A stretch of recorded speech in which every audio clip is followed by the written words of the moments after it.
PJ is currently the senior technical staff member of IBM. He has been working for the electronics industry, especially on the metallurgical engineering or failure analysis for over 40 years.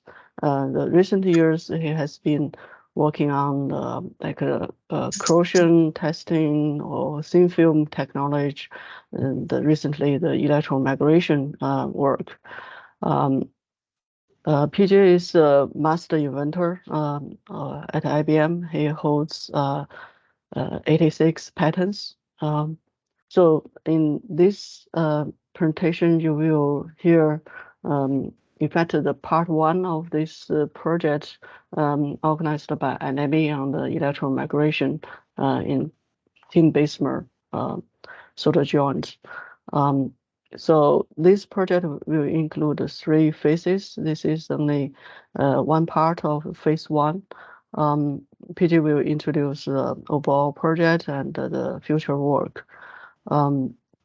So for this project, we also have a co-chair from Intel, Real Espedia. He's from Intel. He's co-chair together with PJ. Okay, with that, I will stop the background introduction and hand over to PJ to give the presentation. Haley, thanks. So this talk is on, as Haley mentioned, phase 1, part 1. And in this part of the project, we have a very novel, innovative approach to studying electromigration, and that's the planar solder joint approach. So that's what I'll describe. So we'll describe this approach and also the advantages, etc. The team consists of engineers from a dozen companies, as shown over here. And as Haley mentioned, we have 3 phases. So this is the part 1 of phase 1, where we are exploring the means of studying electromigration in tin-bismuth solders. In phase 2, we will include the effect of mechanical stresses such as shock and vibration in addition to electromigration, and we'll also include the role of surface finishes, pad design, solder paste composition, and in phase 3, we'll put it all together and come up with the electromigration model. So part 1 is the electromigration study in tin-bismuth solder joints using a novel planar solder joint. And this approach allows a non-destructive way to monitor solder joint metallurgy while at the same time tracking the electrical behavior of the solder joint. And in part 2, we will study electromigration in bottom terminated components. So with that, let me get started. So here is an example of tin-bismuth electromigration. So this work was done at Binghamton University, and I think Farmaz Hadian did most of the work here. On the left side, you see a solder joint before any stressing, and then after some time at 5 kiloamps per centimeter squared current density at 90 degrees centigrade, you see that the bismuth has moved to the top in the direction of electron flow. Bismuth is a bright region, and the dark region is tin-rich. So you can visually see electromigration in this cross-section, but cross-sectioning is destructive, so this sample cannot be returned back to the test. So the question is there a better way to do electromigration? So there are 2 ways. The one on the left is what I just described, where you can only look at the resistance change of a solder joint. You can cross-section it, but that's destructive. On the right column is the approach of this study where we use a planar solder joint shown in the schematic below at the bottom right. So on this circuit board, you have a copper trace with a break in between, and that open region is filled with solder, and it could be 20 to 30 micrometers thick, as long as 0.5 millimeter, and as wide as 1.5 millimeter. So we can make near perfect solder joints like this. And being planar, we can observe the microstructure looking from the top down while we're passing current through the sample and measuring resistance change. So some physics fundamentals. So this is the equation that comes from Einstein's equation.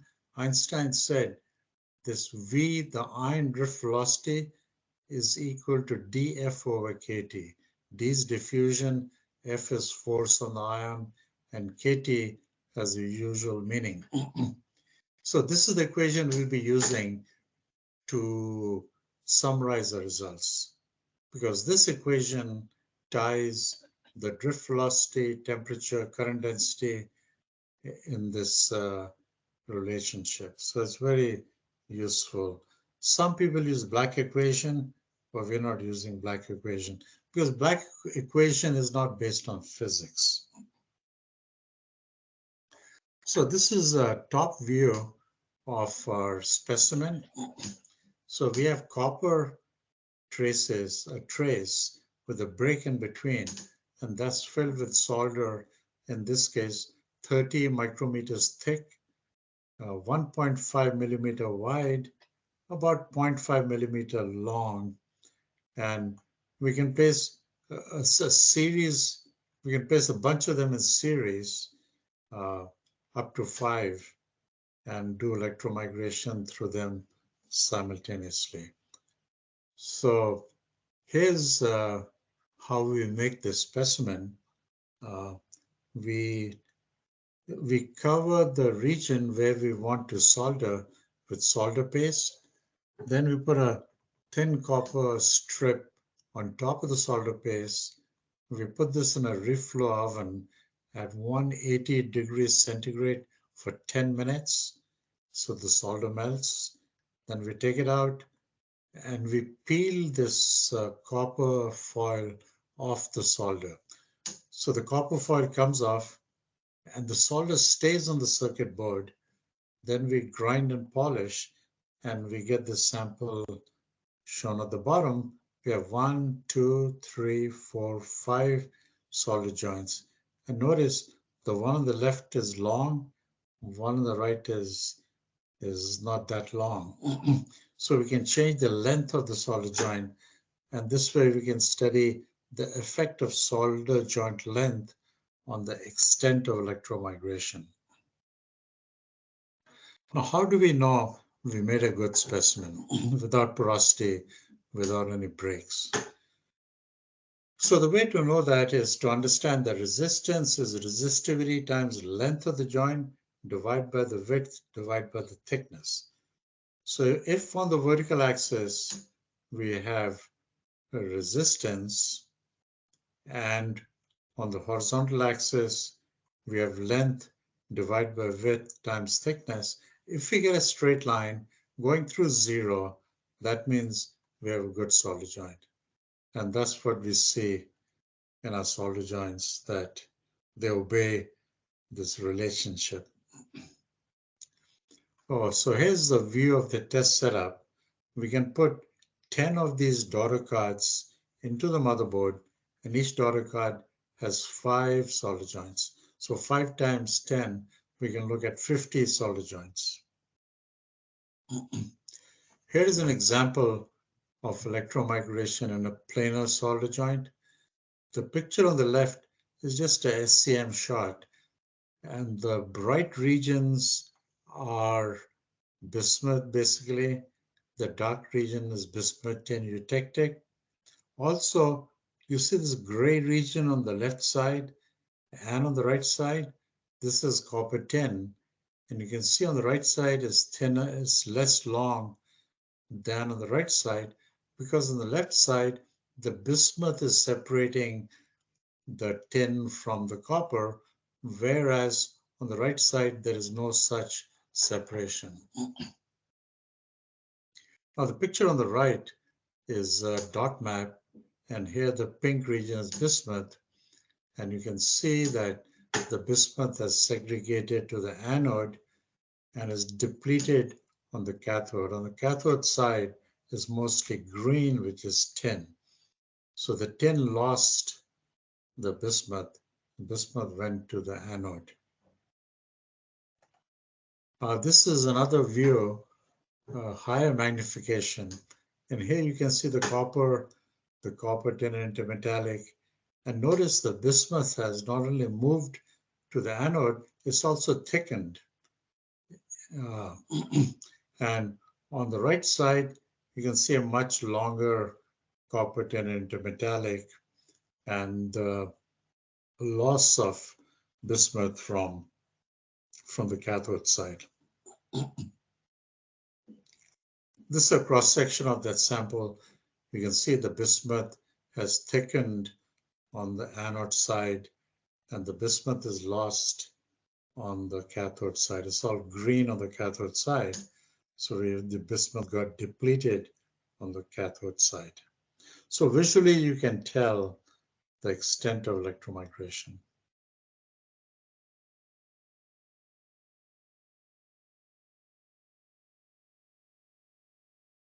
So how do we measure the temperature of solder joints?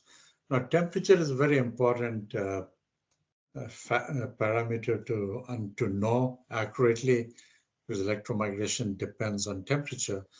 So what we do is we take that specimen, each specimen, we put the specimen at room temperature and measure its resistance at very low current, so there's no joule heating.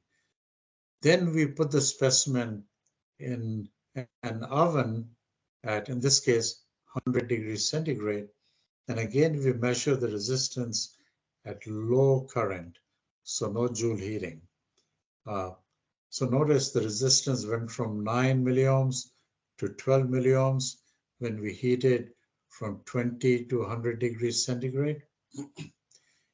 And in this case, in this straight solid blue line, this corresponds to no joule heating. So then we take the specimen and we start pumping the high electromigration current through it, and the resistance goes to 12.5 milliohms, and corresponding to that, we say the temperature is now 100 and let's say 13 degrees centigrade. So joule heating is about 13 degrees centigrade in this case. So this is how we measure the temperature of the solder joint during electromigration. Now, this is just an example of how much joule heating we get as a function of milliwatts. So milliwatts is the current flowing through the specimen, or the I square R. So the square of the current times the resistance. Or easier would be the current through the solder times the voltage across the solder joint, because we can measure the voltage and the current. So now we have two ways of measuring electromigration. One is by tracking the length of this bismuth segregation as a function of time, that's dx over dt. And we can also look at dr over dt, which is rate of change of resistance. So essentially what this diagram is showing, that the tin-bismuth planar solder joint, when you pass current through it, the bismuth segregates to one end, and we can measure the length of this bismuth segregation and also the resistance change. So I won't go through the derivation, but the bottom line is dx over dt is proportional to the bismuth atomic flux, capital J. And dr over dt is also proportional to capital J, which is the bismuth atomic flux. Now there is a small j that is current density. So big J is bismuth atomic flux, which is like the amount of bismuth which is passing through a unit area. So our test conditions were that we had ovens at 100, 80, and 60 degrees centigrade, and we had current densities of 2.2, 4.4, and 6.6 kiloamps per centimeter squared. And we have 3 specimens per condition. We measure the resistance of the solder joints by the 4-point probe method. So this way, the contact resistance, the cable wiring resistance is eliminated. So we are basically measuring the resistance of the solder joint directly. And as I mentioned, we determine the joule heating. So we know the temperature of the solder joint. And we have 2 ways of measuring electromigration. One is electrical change, dr over dt, and the depletion length, the bismuth depletion length, which is dx over dt. And we can take all these results and summarize them in Arrhenius plots. So here's an example of the electromigration at 100 degrees centigrade at 3 amps current, which corresponds to 6.6 kiloamps per centimeter squared current density. So here we are showing the top view of the specimen. This is non-destructive. We have not cross-sectioned anything. And you can see that we looked at 5 gaps from 0.18 millimeter. Okay, by gap, we mean the length of the solder joint. So we went from 0.18 millimeters to 0.45. Notice that with longer solder joints, there is more electromigration. With shorter solder joints, there is less electromigration. Now, this could be backstress, could be bismuth concentration gradient, but clearly there's an effect of length. So electromigration depends on the length of the solder joint. So this is a cross-section of the same specimens. So you can see the bright regions are bismuth and the gray regions are tin-rich. And again, you can see that longer the joint, the more the length of the bismuth segregation.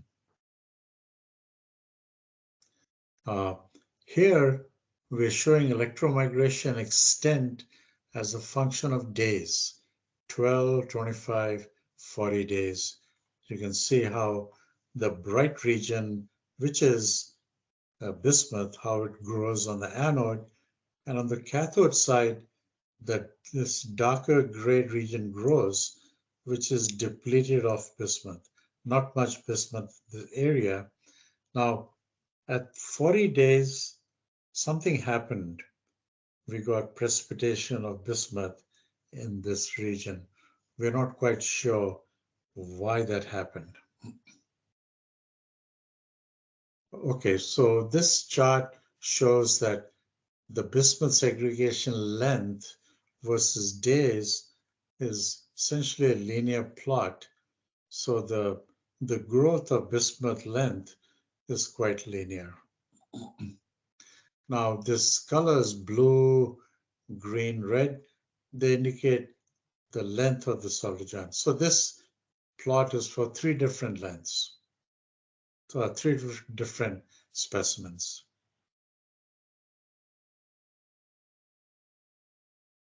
So this chart is important. What this shows, okay, all these plots are change of resistance versus days. They're all taken at 100 degrees centigrade ambient temperature. So there is joule heating, 510 degrees, but the message here is that at 0.1 ampere current, which is very low current, the resistance decreases as a function of days. At 1 ampere, the resistance decreases for about 2 days, then it increases. At 2 ampere, it doesn't decrease. At 3 ampere, it just goes up. So this is the case for 100 degrees centigrade. Now here, we are showing effect of temperature and current density all on one page. So the 3 plots on the top row are all for 2.2 amperes per centimeter squared current density. The left plot is 60 degrees C ambient, next one is 80, the right one is 100. So notice at low current temperature and low current density, the resistance decreases with time. At higher temperature, it does decrease, now only for about 7-8 days, then it goes up. At even higher temperature of 100 degrees, it only decreased for 1 to 2 days, then it went up. Now the bottom row is for the same temperature, which is 60 degrees C, but now we're looking at the effect of current density. At low temperature, low current, resistance decreases. This plot stops at 45 days.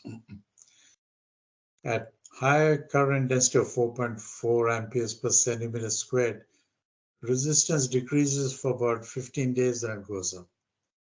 At 6.6 amperes, it decreases for 8 days, then it goes up. So the message here is that at low temperature and low current density, the resistance will decrease for a pretty long period of time. And we can explain this. So this is a discovery that we made, and we have a good physical metallurgy explanation for this. I'll show you. Okay, so don't read this chart. This is just for my own education. Let's look at this phase diagram. So I'm trying to explain why the resistance decreases with time at low temperature and low current density. So when you have a eutectic alloy in the liquid state in this region, then it passes through the eutectic temperature. Now let's say it's just below the eutectic, it's all solid. So in 2 phases, the tin-rich phase and the bismuth-rich phase. So the structure is a mixture of 2 phases, they're both solid, and the composition of the tin-rich phase is that A, we'll forget the bismuth-rich phase, it's mostly bismuth. So we're not paying attention to bismuth. So the tin-rich phase has composition A. When you go from A to room temperature, the composition should follow the solvus line, but it does not because it cools in a non-equilibrium manner. It ends up at this point, which means the room temperature, the composition is about 20% bismuth, as it was at, let's say, 138 degrees. So now your alpha phase is super saturated with bismuth. It doesn't like that. It wants to go from D to F because it wants thermodynamic equilibrium. So when we raise the temperature of the solder to 60 degrees centigrade, now there's enough diffusion kinetics to move from D to F.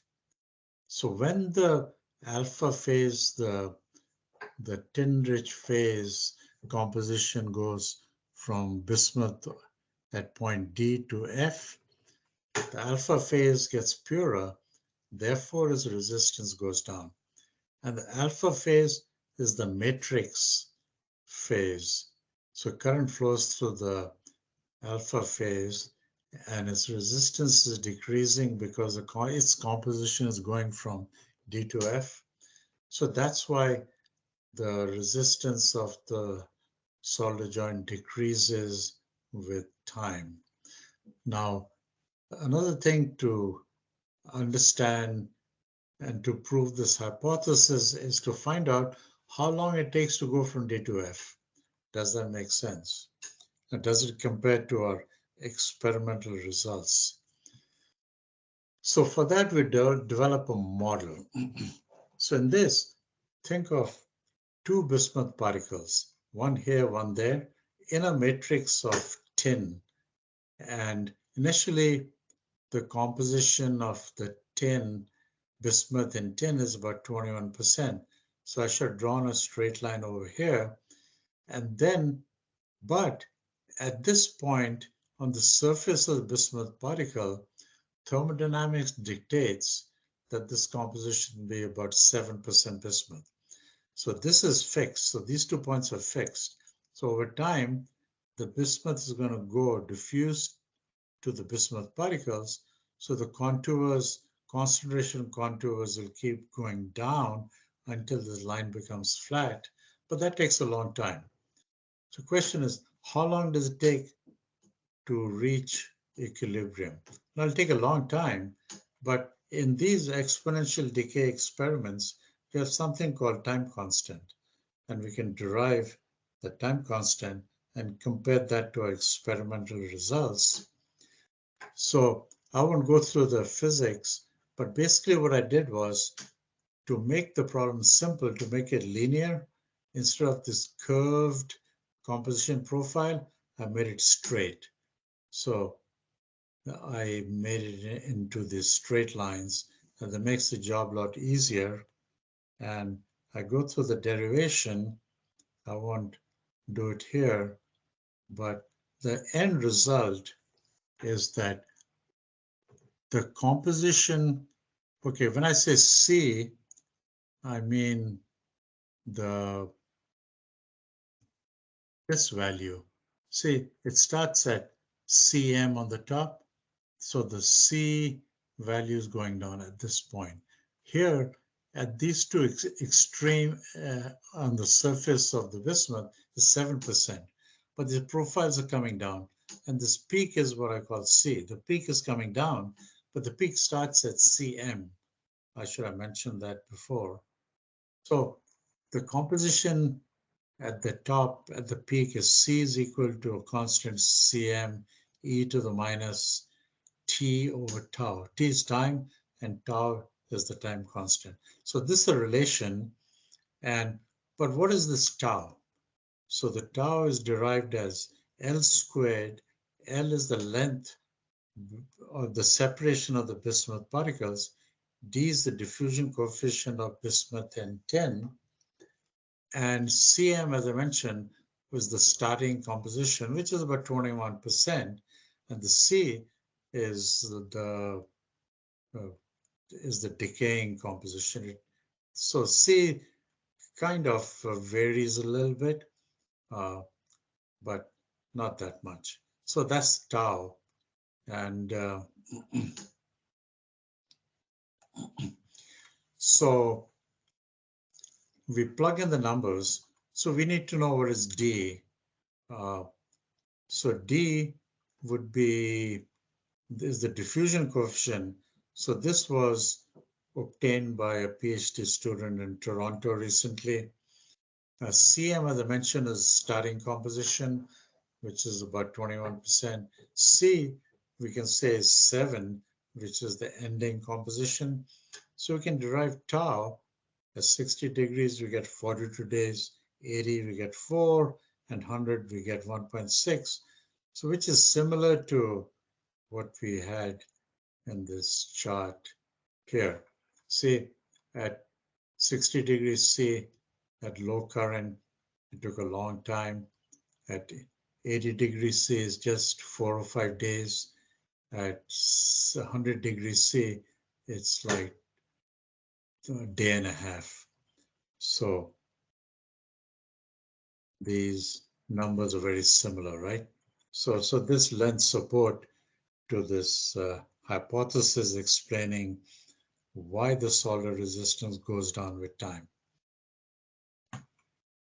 So here we summarize all our results. Like I mentioned, we measured electromigration two ways.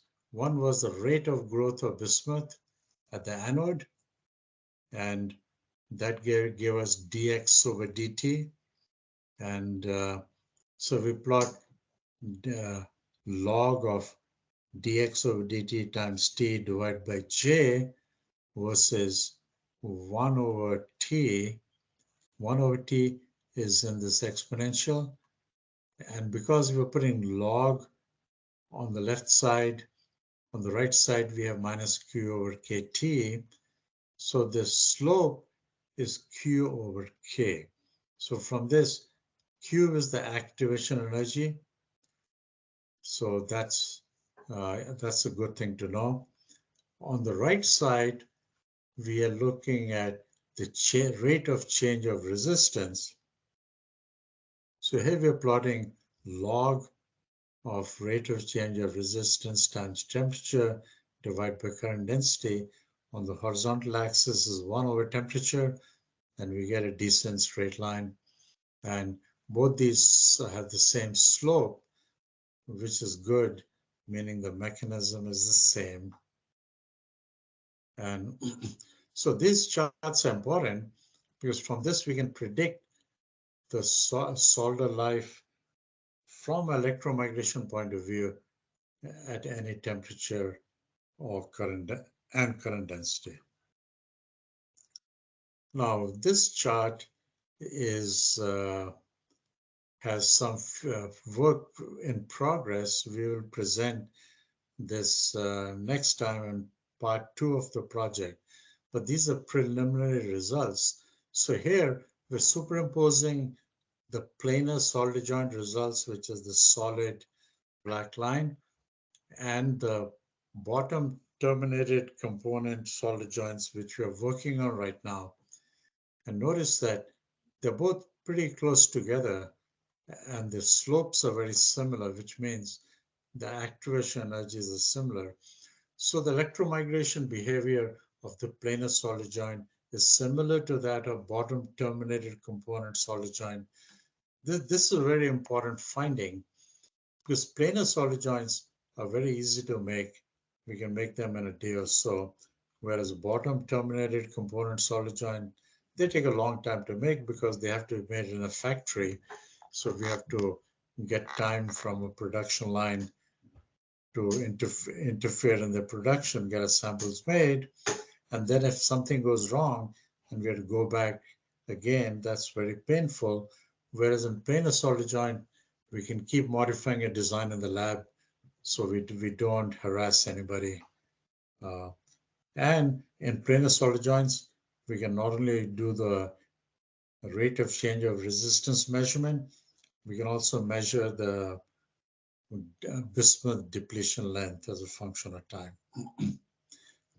So lastly, with this approach, we can predict the life of a solder joint given its temperature, its size, its current density, and how much increase in resistance one can afford. So let's suppose you have sample solder joint running at 60 degrees centigrade. So let's suppose the diameter is 100 micrometers and we're pumping 1 amp DC current through the solder joint, and we can afford 5 milliohm increase in resistance. Then when we go through the simple calculation, we predict that the life of the solder joint will be 11 years. We can do the same calculation for any other solder joint size, temperature, current density.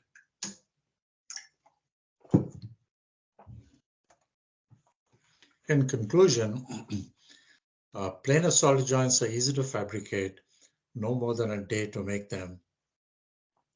They allow monitoring of the electromigration via the microstructure changes and the electrical resistance changes. So we can do both, and they're both non-destructive. The good news is that the bottom terminated solder joints and the planar solder joints behave similar in our electromigration studies. So we can use planar solder joints to first narrow down the choice of solder metallurgy before we then qualify the solder in the bottom terminated joints. And as I mentioned, the Arrhenius plots are very convenient because we can predict the solder life as a function of temperature, current density, etc. So this was part one of the study we completed. Part two, we will be looking at studying, and we're halfway through, studying the electromigration of tin-bismuth in the bottom terminated solder joints. And I already showed you some results, some preliminary results. So we're looking at the role of joint height and surface finishes. So that's the presentation. So we can open up for questions and discussions. Thanks, Haley. Thank you, PJ. So is there any questions or comments? You can unmute yourself just to speak out or use the chat. So far, I haven't seen any inputs in the chat.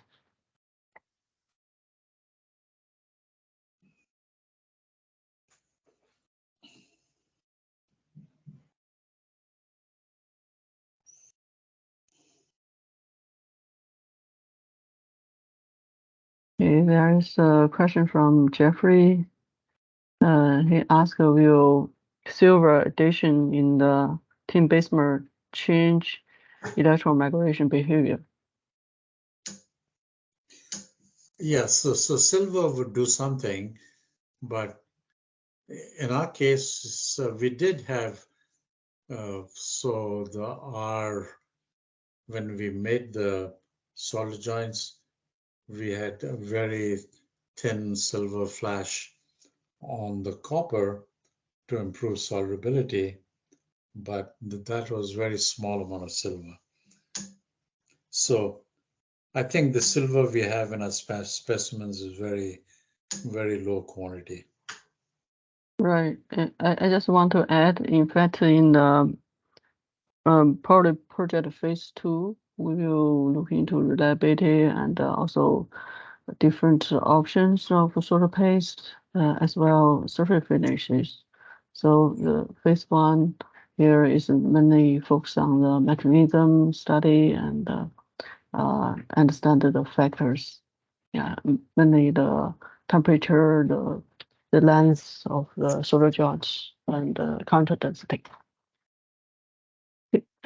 So PJ, going back to the old previous question, silver addition, it will cause Ag3Sn particles in the solder if it's over about 0.5% silver.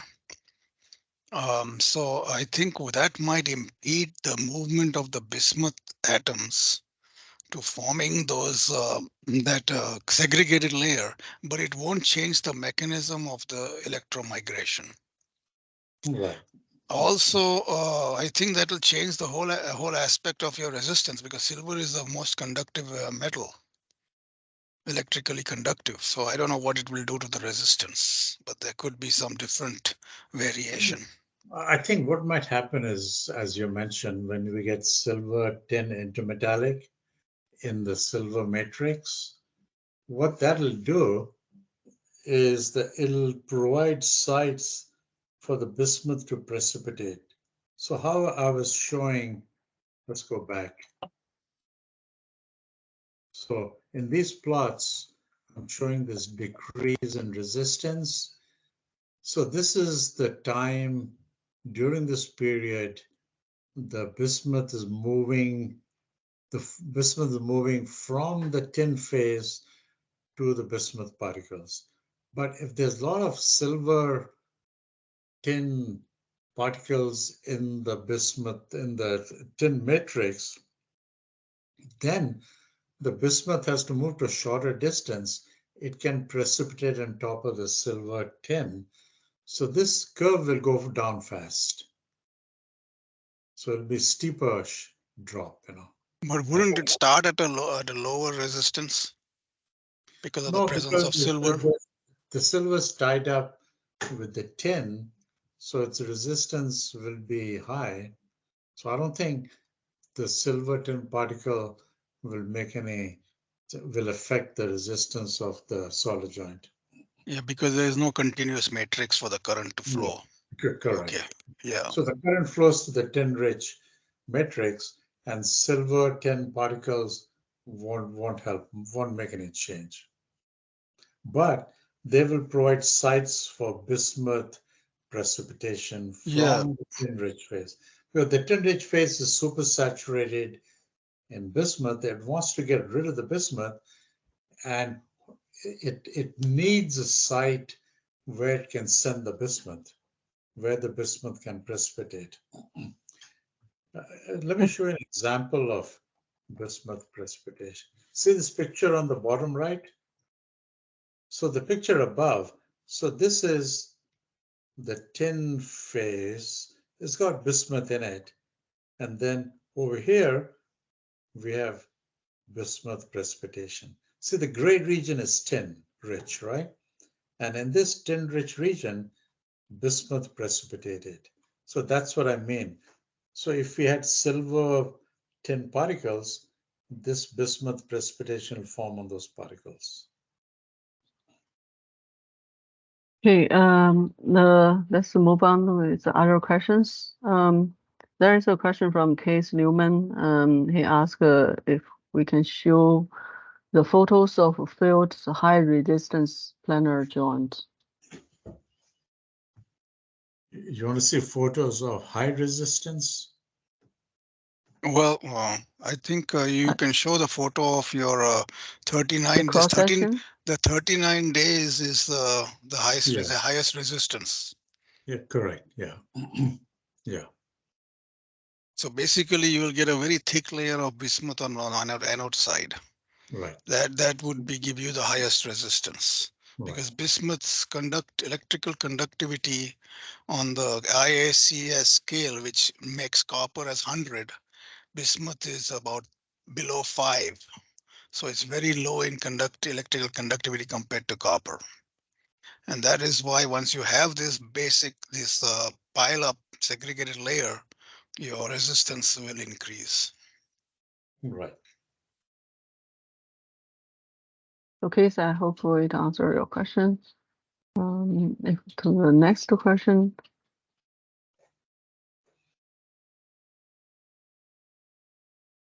Okay, so this is asked if the difference verified using other material catalysis techniques. I think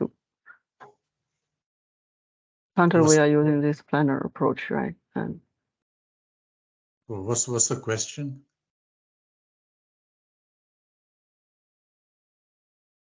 I think the question is asking if we use other material catalysis techniques to verify those difference. So the other techniques could be, so we can do electron diffraction, backscatter diffraction to look at the orientation of the grains. We have not done that, but we're starting a study to understand this metallurgy. In other words, we are saying that the tin-rich region is supersaturated with bismuth, and then we have precipitation of the bismuth. So we want to use these planar solder joints and put them in SCM to observe the microstructure changes live in situ while we're doing electromigration. So in terms of analytical techniques, the most useful technique is the SCM. This is the scanning electron microscope. And we plan to do live scanning electron microscope study of this electromigration phenomenon. Next question is asking how to define the feeder and the electromigration condition. Is it based on resistance change, crack, or others? Right. So that's our phase 2 of the study, where we will do. Okay, so if the specimen has no vibration, no thermal shock, and we're looking purely at electromigration, then the results I showed today are enough. So this is enough to tell you what will happen to your solder joint as a function of temperature and current density.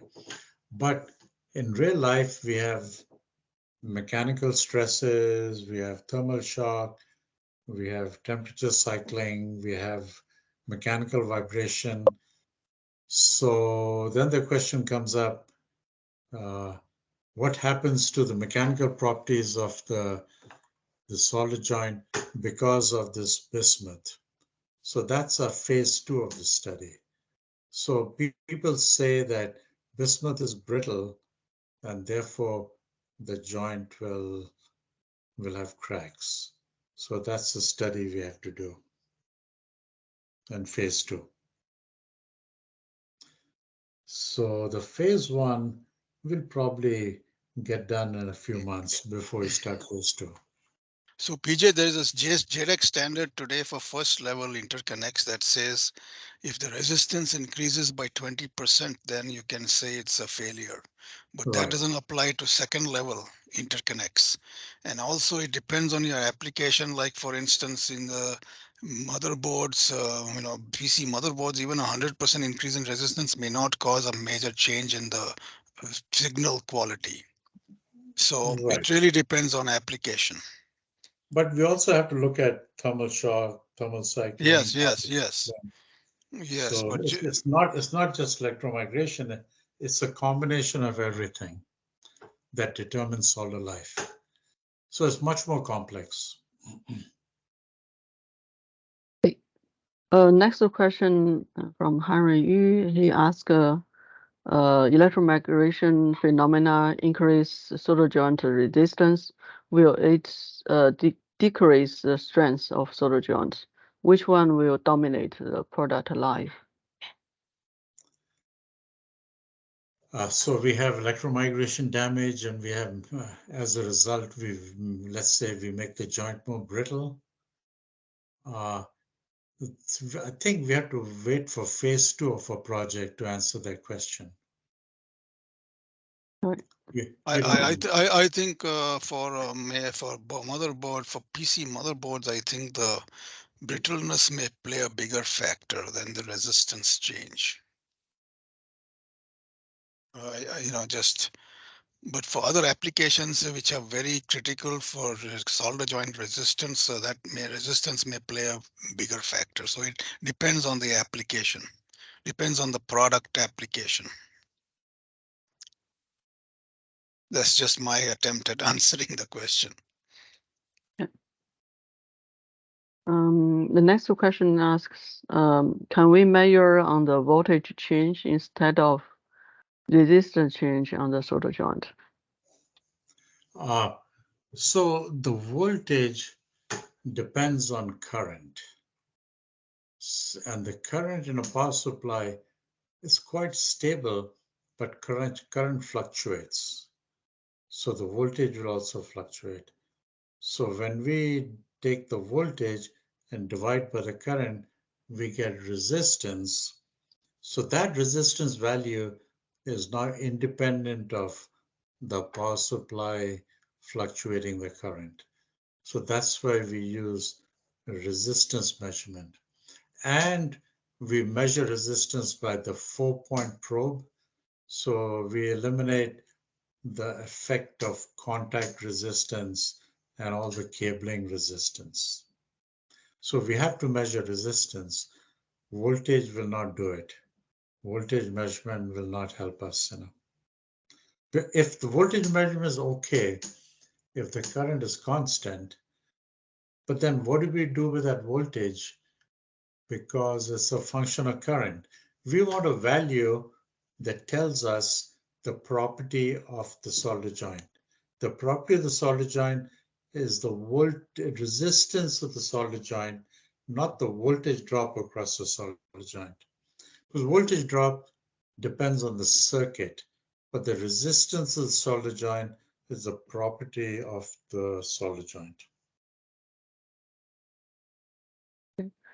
There are two questions coming up. One is about the BTC. Can BTC results scaled to taller solder joints, considering they are high risk for electromigration? So this is one question. There is another question. There is it mentioned about the backstress. Are there any microstructure changes as a result of backstress? So these pictures show backstress. So when we say stress, we mean mechanical stress, but also chemical gradient, right? Bismuth is moving to the left, therefore the higher concentration of bismuth on the left than the right. So by Fick's law, the bismuth would be pushed back to where it came from. So in terms of, I don't think there's any microstructure changes because of stress. I don't think we're talking about mechanical stress. I think we're talking about the concentration gradient of bismuth. So I don't see any microstructural changes as a result. Okay, regarding the BTC results, the relationship with the height of the solder joint for the BTC. So we do have a experiment plan considering different height of the solder joint, but this will be studied. So, PJ, do you want to comment if the higher joint may has a higher risk for electromigration? Right. So right now we are 2/3 of the way through studying the 60 micrometer high solder joints. And I agree that as you make the height less, you will have less electromigration because there's less bismuth to electromigrate. Now in this picture, just imagine if all the bismuth went to the left, then the 0.45 millimeter gap will have more bismuth on the left than the 0.18. So 0.18 will have half the thickness of bismuth compared to 0.45. So the resistance change will be less for 0.18 than for 0.45. So shorter solder joints will have less electromigration effect. So the resistance change will be less. Now, I don't know about the mechanical effect because when you have less height, the structure becomes more rigid, right? So if you have thermal cycling stresses, that maybe that might get aggravated, maybe not. I think it probably will. So length of the solder joint, the height of the solder joint has advantages and disadvantages. So I think PJ, right. this back stress issue is a critical length issue, right? If it's Right. so small, you will not get any electromigration. Correct. I think that was one of the questions being asked here. Okay.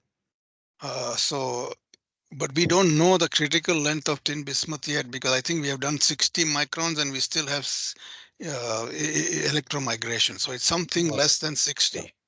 Definitely. That's all we can say. Correct. Yeah. True. And basically back stress causes zero electromigration. You won't get a pileup of bismuth. That's the theory on one end. Right. And the other thing is these photographs you're showing here, they were taken when the current was flowing or immediately after you stopped it, correct? Yeah, immediately after stop. So if you kept this without any current at high temperatures, would the bismuth diffuse back because of concentration gradient? Yeah, right. In theory, or in just a matter of time, if you took these specimens and you left them room temperature for 100 years, it'll become uniform composition.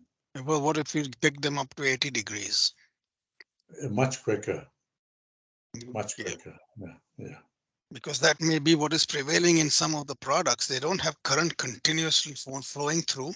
They have some current, and then somebody like a client computer, you use it in the daytime, and then you're sleeping at night, and no currents going through.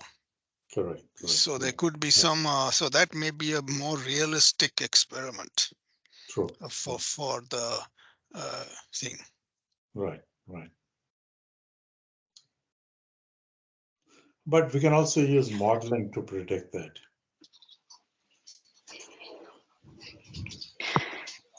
Hey, excuse me, sir. A wonderful presentation, by the way, but I have a question about, like, say for the planar solder joints, and if they have different length, and when it comes to like estimate the failure for the same application, should we use the same like resistance increase, like 20% or 50%, or should we like use the like if the segregated bismuth length is the same? Yeah, so that's the reason why when I did this calculation, I used 5. So you're right.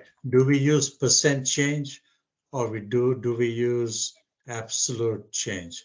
So I think that depends on the designer.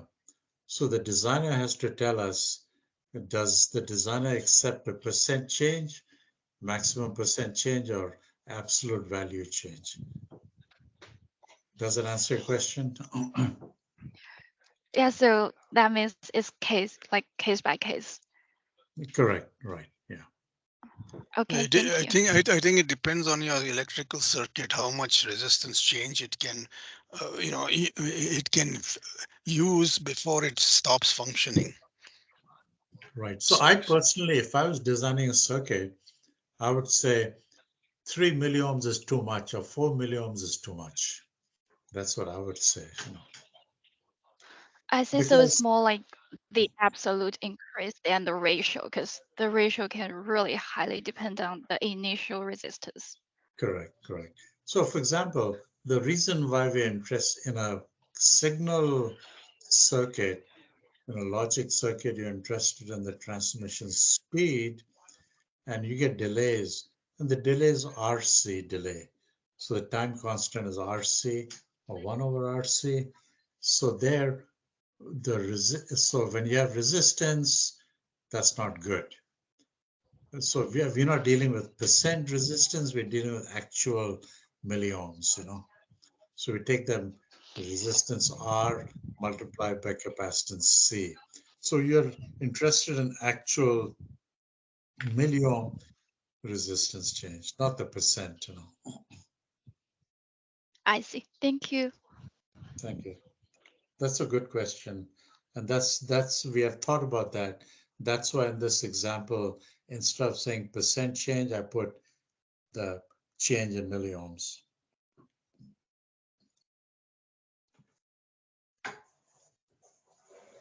So in this study, we are using more of physics. There's a black equation. We're not using black equation. Black equation is based on experience, not on physics. Whereas this equation in the yellow box comes directly from Einstein. Okay, so it's Einstein versus black. Yeah, there are several more questions. So one is asking if we can explain more about the resistance 4-point resistance measurement approach. If there is any photo, there is another question is about the gap. If less gap or standoff, less electromigration effect, but the mechanical stress also increase due to temperature cycling, etc. is there a optimum gap? Yeah, so that question we discussed, and that is the shorter the gap, the less the electromigration effect, but then maybe mechanical stresses might increase, So regarding your question on 4-point measurement, that's pretty straightforward. So in this specimen, in this picture, I have 5 solder joints, 1, 2, 3, 4, 5, right? So 4-point measurement means you pass current this way. All these are in series. And then for this first solder joint, we measure voltage drop here. So we take this voltage drop, divide by that current, that gives us resistance of this joint. Next one is the same current, and the voltage drop is across here. And so voltage drop divided by current gives us that resistance. Now, we know the current flowing in series through this 5 solder joints in series. We know that. And now the voltage, we're just measuring the voltage between this point. So this wire can be very long, can be 10 feet long going somewhere to a voltmeter, right? There is no current flowing in these wires. So it does not matter how long the wire is because there's no current flowing through it. The only current flowing is through the solder joints like this. So that's the 4-point measurement technique. So that's the standard textbook technique you'll find in any electrical introduction to electrical engineering textbook. Okay. And Peter, do you want to further comment about the standoff, the length, or is there an optimal gap or for the solder joints? Yes, that's true. There will be an optimum length of the solder joint, because if the solder joint is very long, it's flexible, which is good, but then there'll be more electromigration.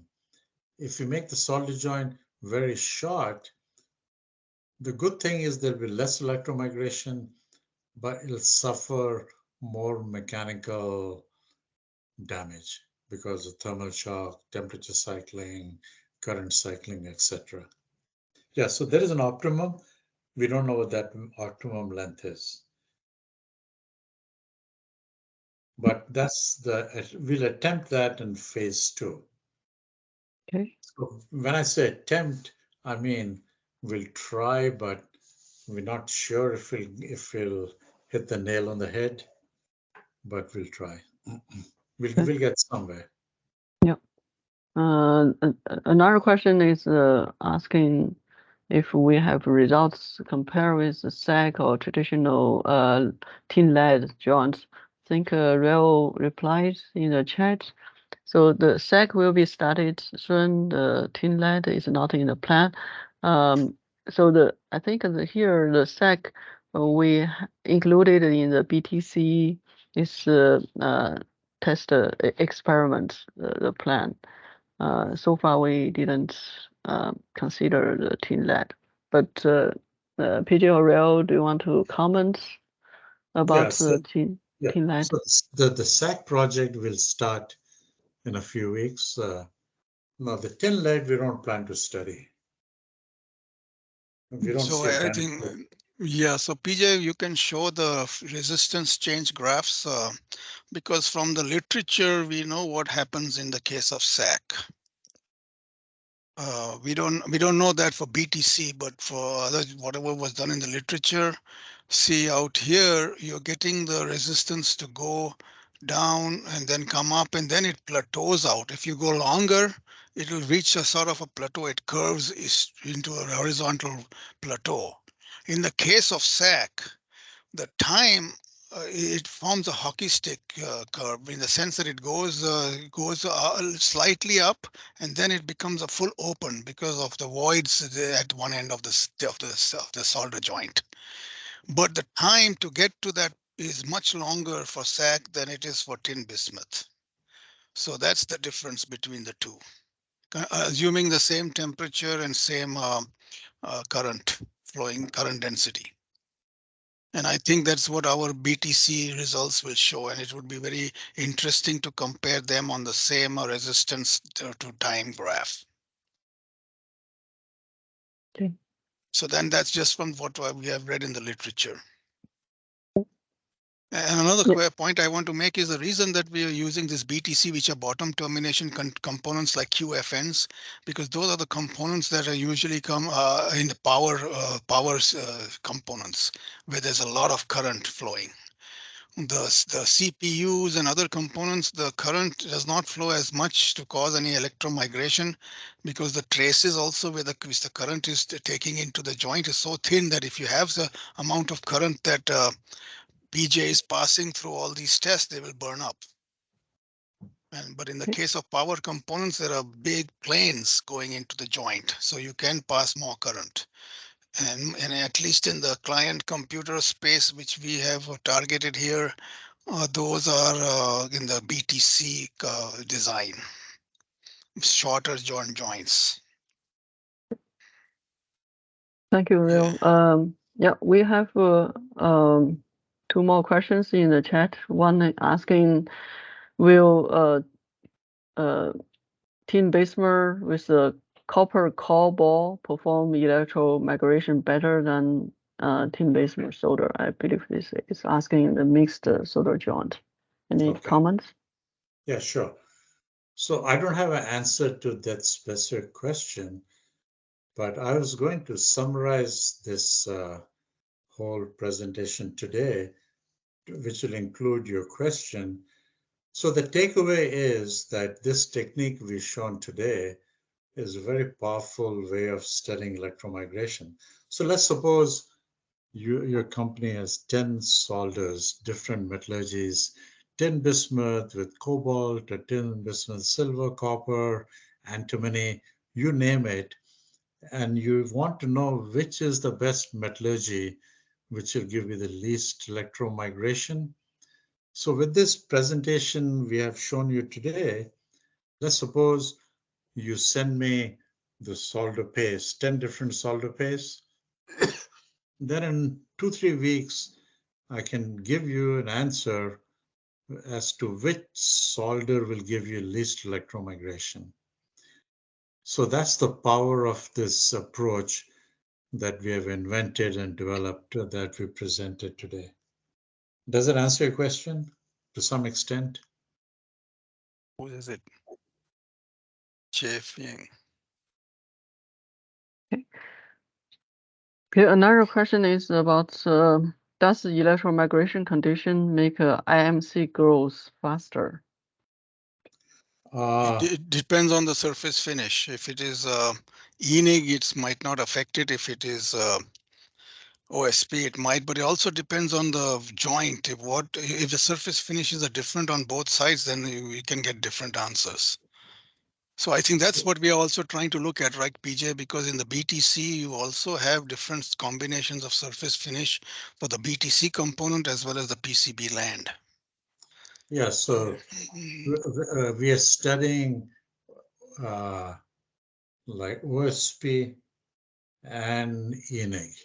So we'll let you know in a few months what is the effect of surface finish on the intermetallic thickness. Your planar experiments were all with copper, right? Yeah, they were only copper. There was no ENIG or OSP. Yeah. No, but the BTC, Yes. we probably already have the results. I have to go and look at the cross sections more carefully. So we have results at 60, 80, and 100 degrees centigrade for BTC. Okay. So we have a last question asking, I think it's still about the resistance measurement. Yeah, asking if we able to supply 80 amp constantly. Voltage measurement is still referring to the current, referring to the circuit instead of solder joint itself. So this. No. With the 4-point measurement, we are only measuring the resistance of the solder joint. We are not the resistance of the cable, the contact resistance, nothing comes into play. We are measuring purely the resistance of the solder joint. It does not matter how long the cable is. So from the solder joint, we have 2 wires. So we have 1 wire attached to one end of the solder joint, the other wire attached to the other end, and it goes to a voltmeter. It doesn't matter how long that wire is, but there's no current flowing through the wire. So we're measuring purely the resistance of the joint and nothing else. The cable resistance does not come into play at all. So Well, that's your control variable is the current you're applying, right? That's what you're controlling.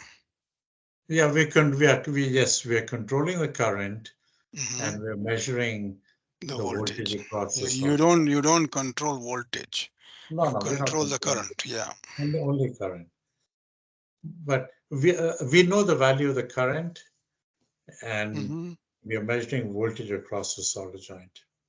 But you can turn knobs to increase or decrease the current, correct? Correct. We can. Yeah. But in an experiment, we keep the current constant. Okay. Yeah. Now, 80 amps. Okay. So that's a good question. If you are in a typical, actually in IBM, it's not typical because IBM designs power supplies. So we have our own power electronics, big research lab. So we have lots of power supplies. In fact, in this electromigration study, I'm using about a dozen power supplies. Power supplies today, if you spend $10,000, typically you can't go over 6-7 amperes. So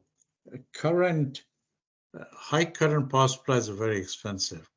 So 80 ampere power supply, I don't know if you can buy, I'm sure you can buy a power supply like that, but it'll be a very big power supply. It's very hard to produce 80 amps. Well, you probably don't want to use it in a consumer product, right? You get a big shock. Yeah, so in our study, we don't need to go more than 5-6 ampere at the most. We don't need more than that, no. So in this study I showed, we went up to 3 ampere.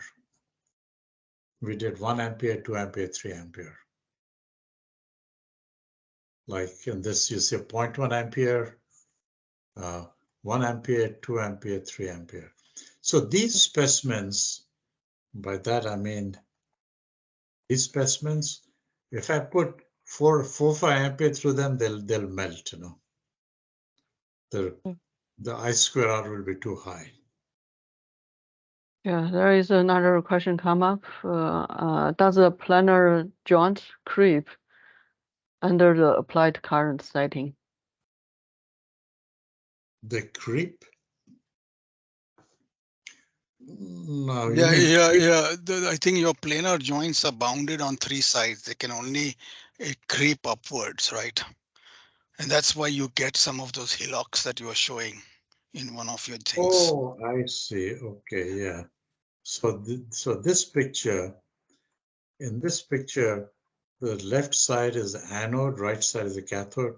Electrons are flowing to the left, and the material is piling up. So this is effect of electromigration. The electromigration is pushing these atoms, and they're piling up on the left side. And we're losing metal on the right side, on the cathode side. Is that what you mean by creep? No, creep is having a force applied to them and then they increase in length, but I don't think you're increasing anything in length here.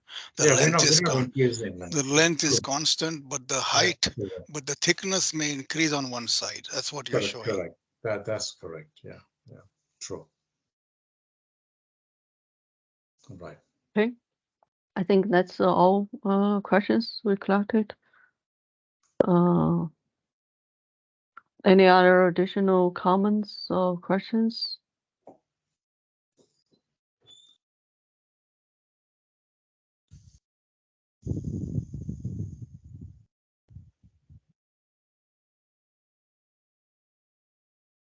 Okay, I think that's all for today's presentation and the discussion. So the project will continue. As you see, we have 3 phases. So the part 1 on the BTC will, I would say, soonly finished. But we do have 3 conditions for the solder joint height and also different current density, temperature. So it will take some time to finish all the experiment. So we will report the BTC results once we finish the experiment. Then for the later on, we have another 2 phases planned. So we will continue also on the reliability effect and also study other solder paste of interest and the surface finish, etc. Okay. If you have any suggestion or comments or would like to participate in this effort, we certainly very welcome. Contact us and we can discuss further. Okay, I think with that, we will close today's session. Thank you, PJ. Thank you, Rael, and thank all the attendees. Have a nice day or nice evening. Thank you. Bye-bye. Bye-bye. Good night. Bye-bye.